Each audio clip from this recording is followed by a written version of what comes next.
So hello, welcome to my video on the worst 7 missions in Red Dead Redemption 2. I had been planning on making it up to around 10, but the game is pretty good and it would have been quite unfair, I think, to try and stretch it.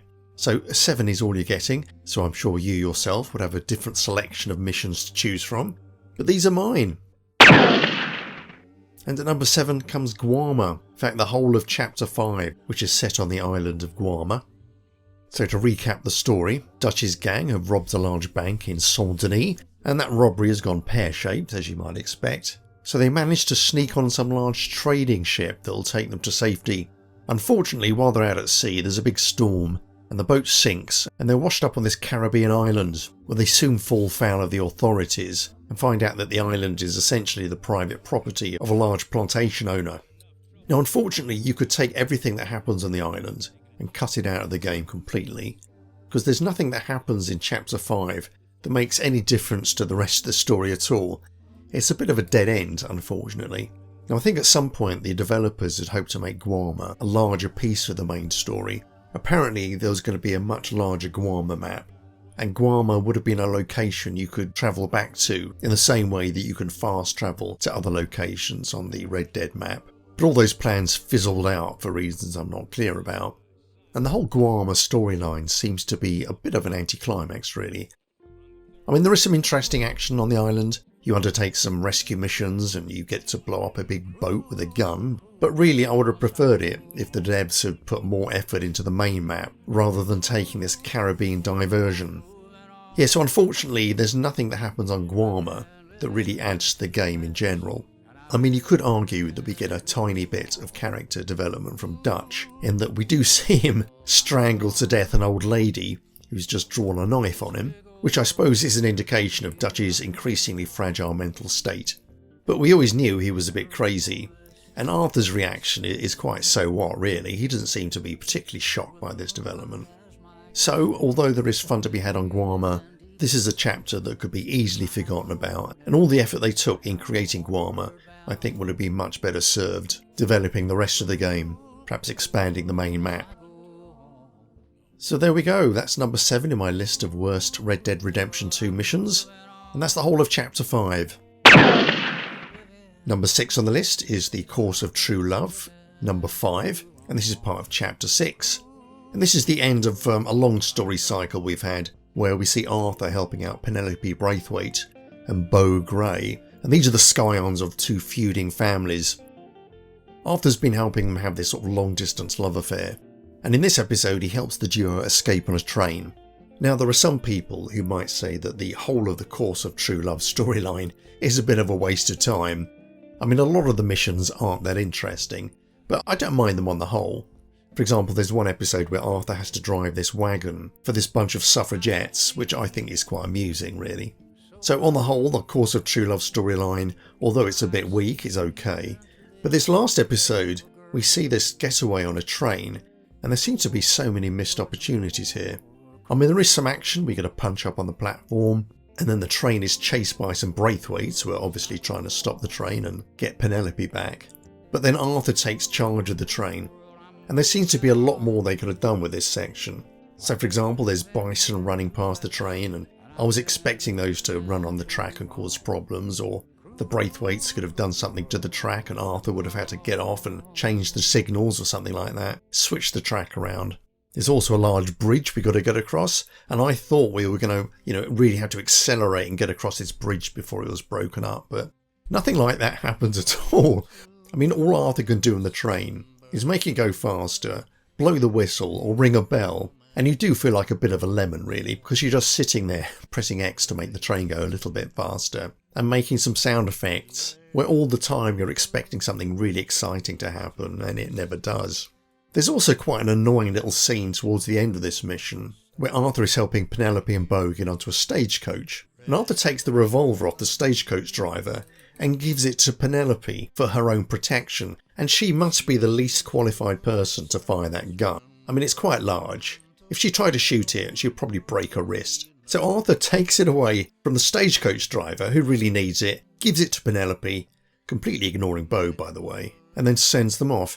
And it's such a simp move from Arthur, really. It's quite an annoying girl power moment that is totally against Arthur's character.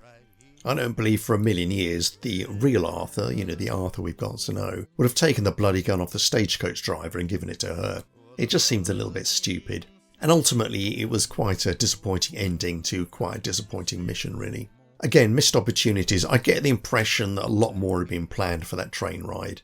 But I don't know, they perhaps ran out of time or money to develop the idea further.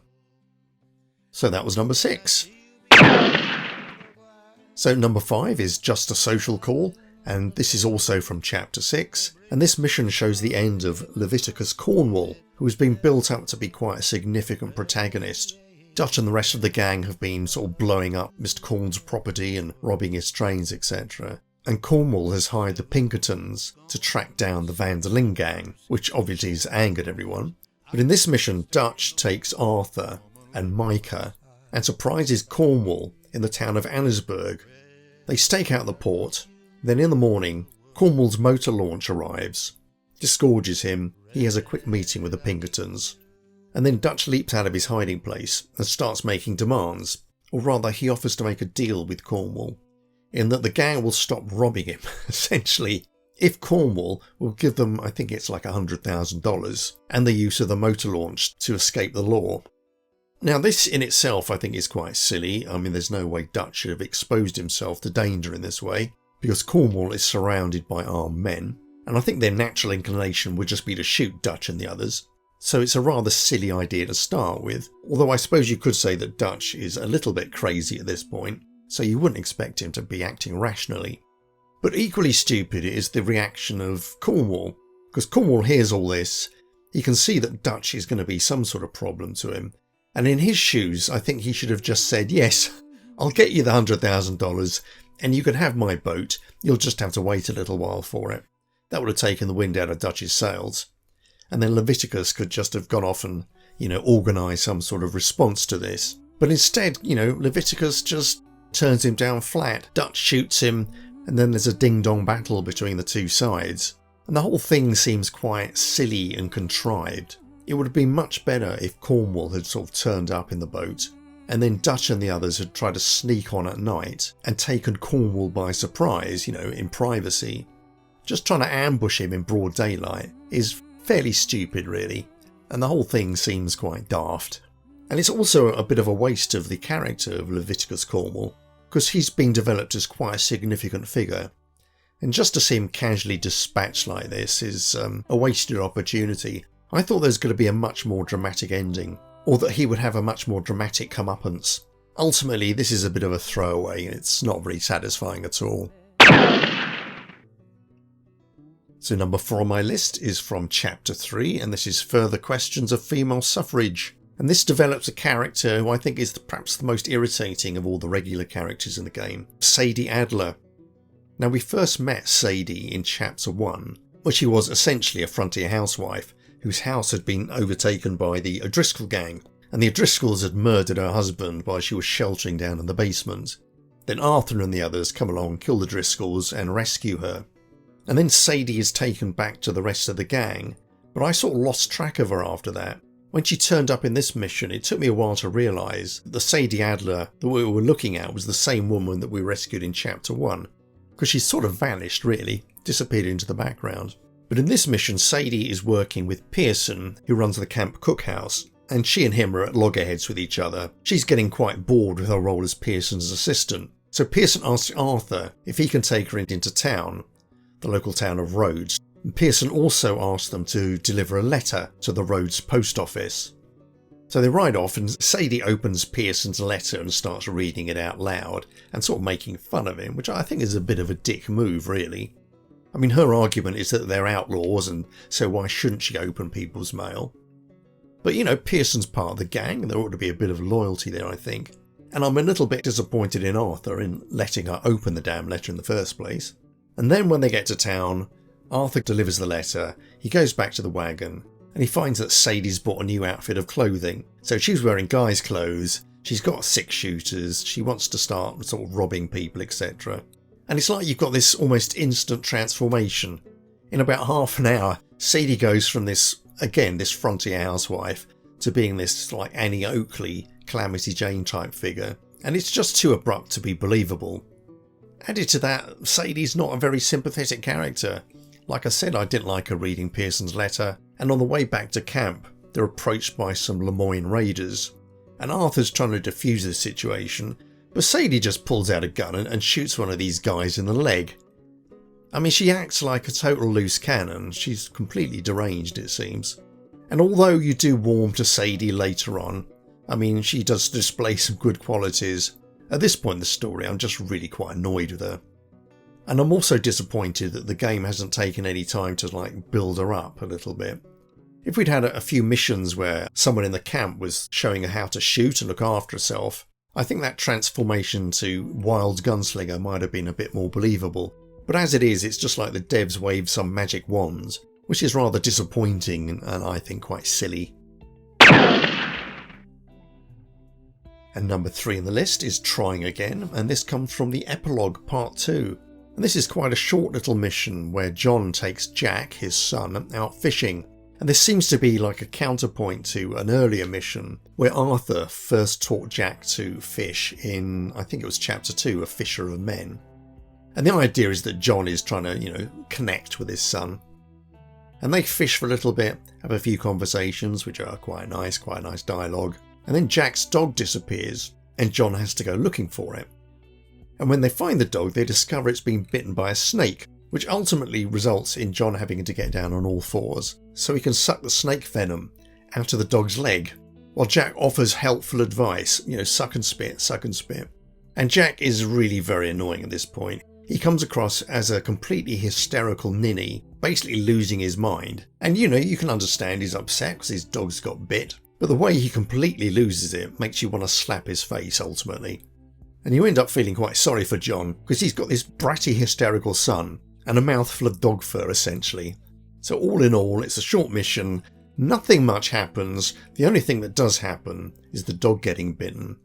And it does develop Jack's character, but it develops it in quite an unfortunate way. You don't really end up liking Jack after seeing how he behaves. You just really want to give him a good spanking. Number 2 in the list is Favoured Sons, and this is again from chapter 6. And in this mission, Dutch convinces Eagleflies, who's the son of the local Indian chief. Dutch convinces him to attack an army patrol. And the idea is that they're going to attack the army patrol. They don't want to kill them though. What they want to do is capture them and tar and feather them. And this tarring and feathering is meant to act as a retribution for all the humiliations that have been visited on the local Indians. So I mean, straight away the idea sounds batshit crazy. But again, Dutch is mentally quite fragile, so perhaps we can forgive him for that. But aside from the general idea being quite dumb, Dutch's plan to trap the army patrol is just moronic. He gets Arthur to go and dynamite some trees along this trail. The idea being that when the dynamite goes off, the trees will topple down, and this patrol will be trapped. Except they're not trapped at all, are they? You've just got a bunch of trees that anyone could step over and just run off, frankly. I mean, the plan is just stupid. It's not like the soldiers are carrying wagons or things like that would be constrained by fallen trees. You've got men on foot and on mounts, and they could just scatter in any direction. So all the time you're playing this mission, you're just thinking, what the hell is he doing? He must be absolutely mental, which might be the point, fair enough. But you would have thought in the game the other people around Dutch would have also have noticed how insane this plan was and just had nothing to do with it, or done something else. If they carried out this ambush in some rocky gully or something like that, then dynamiting the ends of the gully might have produced results. But they do it in this wooded valley, which offers them no advantages whatsoever. It's completely nuts and very unbelievable, and I just felt silly when I was playing this mission. I thought, what have I got myself into? These guys are absolute nutcases.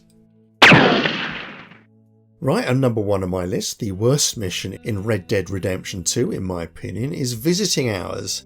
Yet again from chapter 6. A lot of these bad missions seem to be clustered in chapter 6. I'm not sure why. But in this mission we get Sadie Adler, not my favourite character, taking Arthur to rescue John Marston. And John is being held on this island prison. I think it's the Siska Penitentiary. So they row out to the islands. They see a lookout tower. Climb to the top of the lookout tower. They think they see John working in a chain gang in the fields. And then Arthur has to pick up a sniper rifle and shoot the guards, then they run up to the chain gang, find out that John isn't part of this chain gang at all, and he's actually being held in the main prison. At which point Arthur and Sadie kidnap one of the guards and drag him up to the main prison, threatening to shoot him if they don't release John. And Arthur's got his revolver on the prison guard, while Sadie just wanders around bopping people on the head in the most unrealistic fashion possible. I mean, she seems to have the strength of the Incredible Hulk. Also, I think this is another massively missed opportunity. I was expecting a far more different outcome from this mission. I think rather than shooting the guards from a distance, which seems mad because you're immediately alerting the rest of the prison that something's going on, this should have been a stealth mission, where you see the chain gang, you get up as close as you can, and in my version you would find John as part of the chain gang, and then you would stealthily take down the two guards, and you're left with quite an interesting problem, because you've got John chained together with a bunch of other guys, and you've got to rescue the whole pack of them, some of whom might not want to be rescued, or find a way of separating John from the rest. So for example, you could have Arthur and Sadie trying to get this bunch of prisoners to a shed where they know there's some blacksmithing equipment where they can strike off the chains. And you know, perhaps some of the other prisoners aren't happy with this and they're causing a ruckus, and Arthur has to make decisions as to whether to knock them out and drag them behind them, or kill them and drag them behind them perhaps. I mean, there's all sorts of interesting things you could have done with this scenario, but ultimately the way it's dealt with is just stupid. I mean, sniping the two guards in the first place, making all that racket, and then sort of dragging the other guard up to the main prison, expecting John to be released. I mean, he is released, but again, I think that's stupid. There are loads of prison rifles trained on Arthur and Sadie, and I don't think it would have taken too much skill to just blow their heads off and deal with the whole matter there and then. So there we go, I think that was the worst mission of all of them, because I swear I could feel my IQ dropping the deeper I got into this one. It just struck me as being so foolish, really. And it's a shame, because I think there's over 120 missions in the game. Most of them are excellent. Even the ones that are a little bit boring are quite funny sometimes. But this 7, I think, we could have done some work on. So anyway, that's my worst missions. Agree with me or not, it's all a matter of opinion at the end of the day. But if you've not played Red Dead Redemption 2, don't let this video put you off. It's a fantastic game, I'd recommend it to anyone. And you will get hours and hours of fun out of it. So there we go, hope you enjoyed that, hope you found it interesting, and I hope to see you again soon. And until I do, I shall say goodbye. Okay then, cheerio.